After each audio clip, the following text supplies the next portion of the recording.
2022 সালের 11ই আগস্ট গরু পাচার মামলায় সিবিআই বোলপুরের বাড়ি থেকে গ্রেফতার করে অনুব্রত মণ্ডলকে। একই মামলায় 17ই নভেম্বর অনুব্রত মণ্ডলকে হেফাজতে নেয় ইডি। অন্যদিকে একই মামলায় গত বছরের এপ্রিল মাসে ইডি গ্রেফতার করে অনুব্রতর মেয়ে সুকন্যাকে। 30শে জুলাই সিবিআই এর মামলায় জামিন পান অনুব্রত, কিন্তু ইডির মামলায় জামিন না মেলায় তাকে তিহার জেলেই থাকতে হচ্ছে। তবে 10ই সেপ্টেম্বর ইডির করা মামলায় শর্ত সাপেক্ষে জামিন পেয়েছেন অনুব্রত মণ্ডলের কন্যা সুকন্যা মণ্ডল। তারপর থেকে অনুব্রত মণ্ডলের জামিনের আশায় বুক বেঁধেছেন বীরভূমের তৃণমূল কংগ্রেসের কর্মীরা।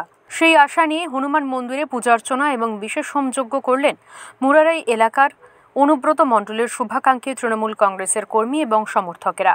হোমযজ্ঞ অনুষ্ঠানের মঞ্চের ব্যানারে জ্বলজ্বল করছে মমতা বন্দ্যোপাধ্যায় ও অনুব্রত মণ্ডলের ছবি। তাদের মাথার উপরে রয়েছে হনুমানের ছবি। এই বিষয়ে এক তৃণমূল নেতা বলেন, অনুব্রত মণ্ডল মুরারাইয়ের অনেক উন্নয়ন করেছেন, তাই এলাকার মানুষ এদিন অনুব্রত মণ্ডল এবং তার পরিবারের মঙ্গল কামনায় যজ্ঞ করলেন। আমাদের বিশ্বাস, দ্রুত ইডির মামলায় জামিন পেয়ে জেলায় ফিরবেন অনুব্রত। সকলের মনের মানুষ, প্রিয় মানুষ, দীর্ঘদিন ধরে কারাবন্দী রয়েছেন।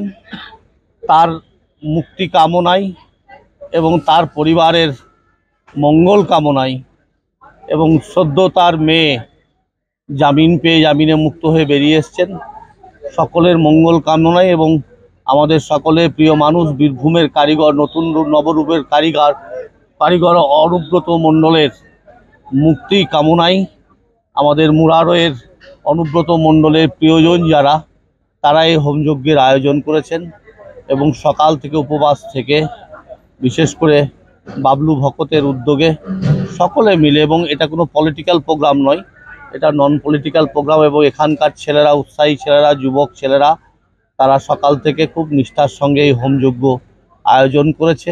আশিস মণ্ডলের রিপোর্ট, ওঙ্কার বাংলা।